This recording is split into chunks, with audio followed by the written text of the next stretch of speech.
Hello everybody, my name is Alyssa and I'm going to be talking today about why I am against the DIR floor-time approach. So just a little overview of what the approach is it's a model that uses an interdisciplinary framework that allows clinicians, parents, and educators to construct an assessment and intervention program that incorporate the child's and the family's unique developmental needs and addresses the core deficits of the child with autism. So it is a one-on-one interaction between a therapist or a trained parent, and it carries out literally on the floor in the child's natural environment. So kind of the overall goal of the DIR floor-time approach is to achieve those closed circles of communication or interaction in which the adult approaches and the child responds, whether that be by speech, gestures, or any type of movement. So the first reason that I'm going to talk about why I'm against the DIR floor-time is due to the lack of research. The research is limited in this area. It was very difficult for me to find articles regarding this treatment, whether it be good articles or bad articles. In the research that I did find, it did not show any significant improvements for the majority of the children with autism. And there was one study conducted in 2011 that was a small randomized control study with 28 preschool children, and it showed no statistically significant difference between the control group and the children who received the DIR floor-time approach. There were also a couple more studies that were done that showed no improvements in the children with autism language skills. They might have shown improvements in social interactions, but they didn't show improvements in language. So it just kind of shows that there's lack of evidence for this.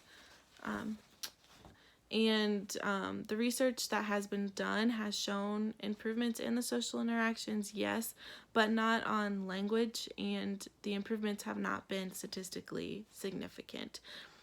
So clinicians need to be aware of the research that's out there and of the many limitations that many of these articles showed me. In the limited amount of research, a lot of the research done had a lot of limitations to it, and the limited amount of research on the DIR floor-time approach also makes it difficult to determine if this approach is evidence-based and if it would be good to use for your future clients. So the second kind of reason why I'm against the DIR floor-time approach is because of the time commitment. So many of the research that I found showed that the DIR floor-time approach can be done by therapists who are certified in the approach or through parents who are trained and certified in the approach. And many of the researchers used the parents as the person who did the DIR floor-time approach. So it takes up a lot of time for the parents because it's not an intervention that can be done for an hour or two a week. Many of the research shows that it has to be done for 15 hours a week, and 15 hours a week for one parent is a lot of time.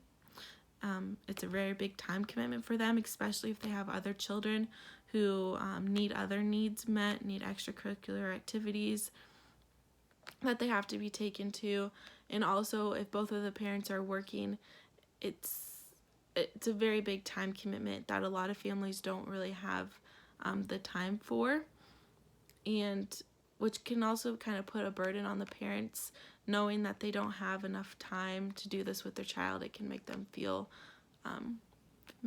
bad or upset that they're not able to give their child what they might need to be giving them or think that they should be giving them. So that's kind of the second reason why I'm against it. And then the third reason why I'm against the DIR floor-time approach is because the treatment requires extra training to become certified in it, and that certification also costs quite a bit of money. From what I read on the Interdisciplinary Council on Development and Learning, that's where you can become certified. It's a website. You become certified through that website, and the cost of the class is very expensive.